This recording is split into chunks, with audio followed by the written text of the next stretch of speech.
So today is going to be what I read in June and July, because people seem to like these sorts of videos, so I thought I'd do another one. So I'm just going to start on the top pile, which is My Sister Jodie, which it's so sad, like nearly made me cry, because loads of events, but what I like is they're just so equally relevant. Like, the badger is relevant, dying is relevant to school, to how Jodie's doing at school.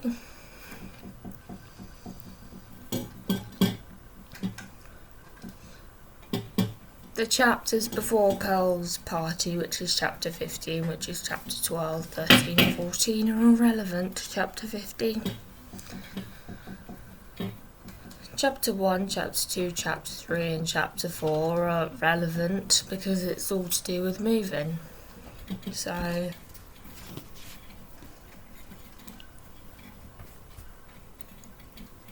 you can't predict what happens the first time you read it, because it's just not predictable. Like, I just could not predict.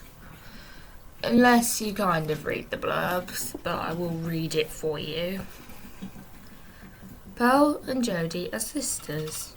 Pearl is smaller, younger, small and shy and anxious. Jodie is nearly 3 years older, bold and brash and bad, and Pearl adores her. When their parents get new jobs at the posh Melchester College,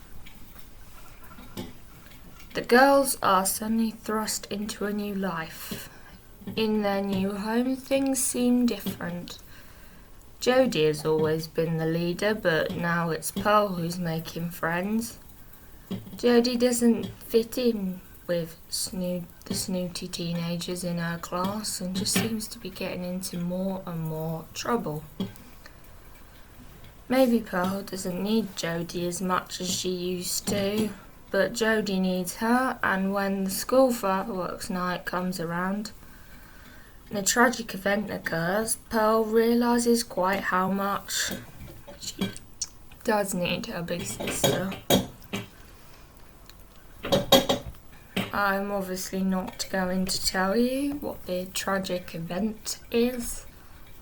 The whole point of the blurb is they don't tell you what everything is going to happen. It's just a brief description. And this was one I read in the morning, so it kind of took a lot longer than normal, but then I'm going to move on to this one, which I finished in June.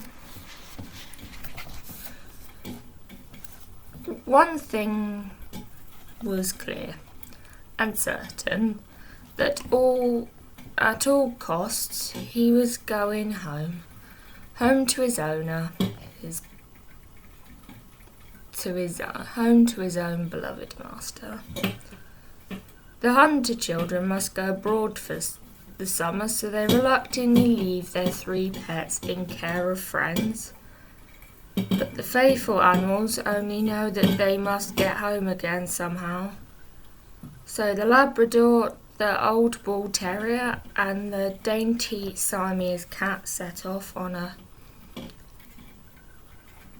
perilous journey through the wilderness. But how will domestic animals fare against river rapids, hunger, icy temperatures, and ferocious wild beasts? And if they make it, will their owners be waiting for them? And the backstory is find out about some incredible real-life pet adventures. So it's quite an adventure story. It's a classic, obviously.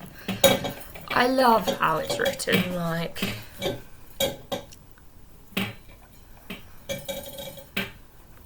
if you're looking for a good classic, this is for you because it's not too long.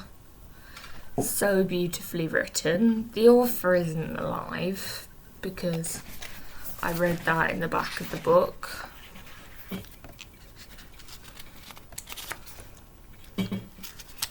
There's also a test, and this is about the author. Probably did not see it.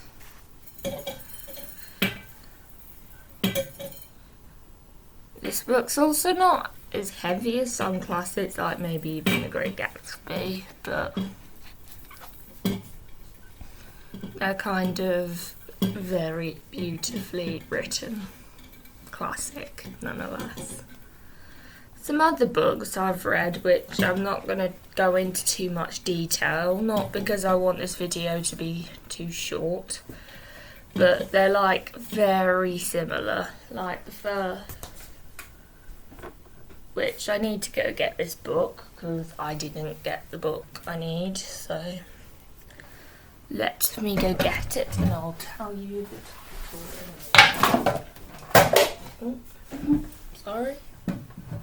I actually am so clumsy, like, I knocked Slick over, so I might not be able to cut that bit out.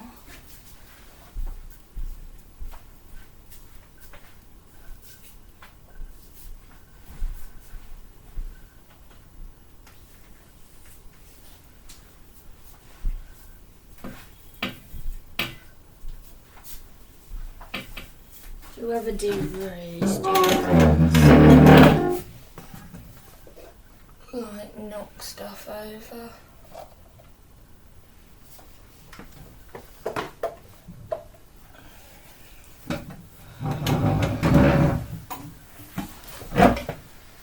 Moving into Simon King's nature watching guide. It has on animals and tips on nature watching, and he's so good. Like, there's a picture of a fox. So it's so good. Like, it's quite big. Like, it's a big book. It took me a long time to read it.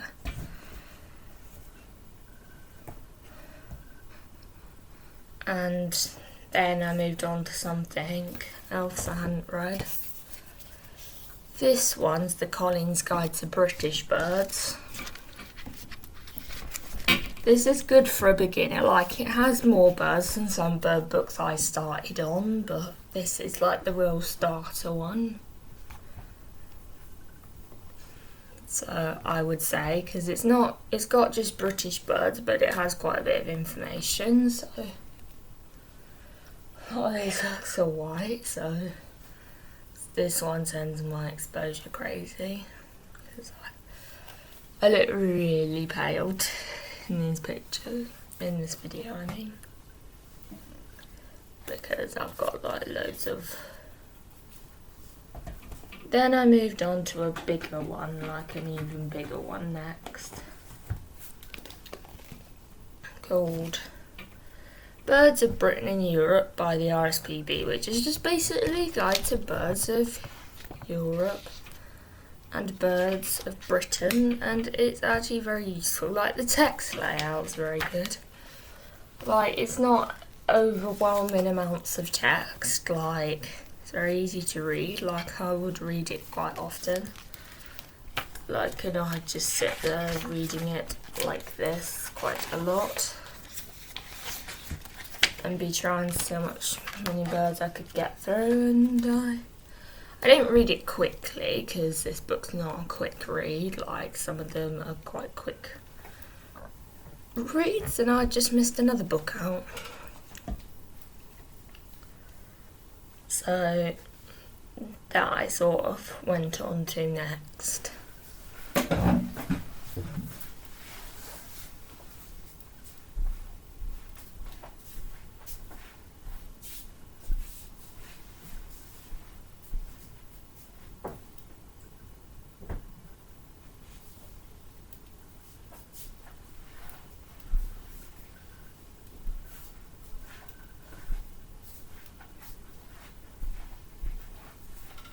is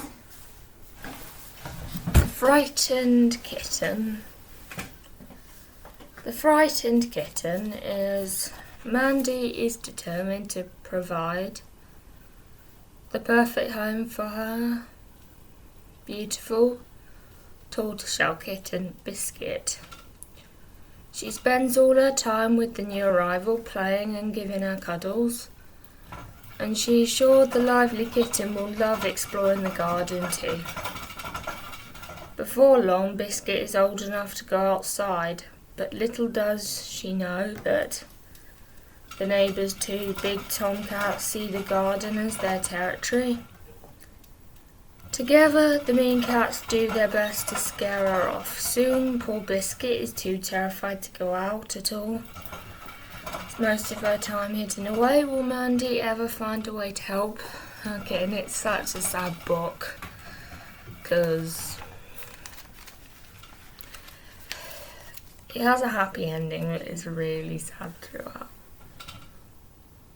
Like, it's just such a sad book. It's like the saddest book of Hollywood you're ever going to read, because the kitten's just so frightened and it's heartbreaking. Like, I don't think I need to say any more on that one, so I'm just going to put it down. The House at Pooh Corner was another one I've read. This is to do with the creator of Winnie the Pooh, and it's just about how they build Eeyore a house and just Pooh spending time with friends. Like, it's pretty explanatory, because I think most people know about Winnie the Pooh. So I'm not going to say too much, because I've got like 3 more books to do. Then I've read this one, which this is like the Collins Bird Guide to all of the birds in Britain and all of the birds in Europe. Like, this is quite overwhelming. Like, loads of concentration, because there's such a lot of text. But it is a good book, but I would start with something a lot more basic. So you sort of, let me give you an example of books, because there's books everywhere. This one, then you go up to this one, and then you move on to that one. Took a long time to read, like I haven't long finished it. What I'm currently doing as a morning read is Animal Magic, Mouse Magic. I love this book because it's literally magics everywhere in this book, and not just magic in a small section. Like, Lottie even stands up to the class's bully, which it says in the blurb. And I just like how brave that is, because I could not do that. Like, I don't always have the guts to stand up for people, which sometimes I wish I had, because it's just horrible when you can't do that. I liked how Lottie also had her birthday in like chapter 1, chapter 2, and how they both linked. Like, they just sort of went into each other. Linked with each other in a good way. Like, I actually haven't quite finished it yet. So, and the next one I've not finished, which is Favourite Garden Birds. So, it's a good book. It's on birds, and there's a lot about folk with birds. I'm here, in case you're wondering, on chapter 3, Autumn, about to read The Great Spotted Woodpecker, and it is so nice. Like, if you want to know a bit more about birds and folk, then this is the book for you. So, I don't think there's more I can really say on it, other than it's a bird book. Just says garden birds. If you want more birds, I'd look at something else, but if you just want garden birds and want to know about folk, then this is one for you. So, I hope you enjoyed finding out what I read. I know the explanations were not as deep as they were last time, but it's because they were mostly bird books, so they were quite self-explanatory. I hope this video's not been too long, and I was obviously clumsy, so I will have to see what I can do. So don't forget to like, comment and subscribe.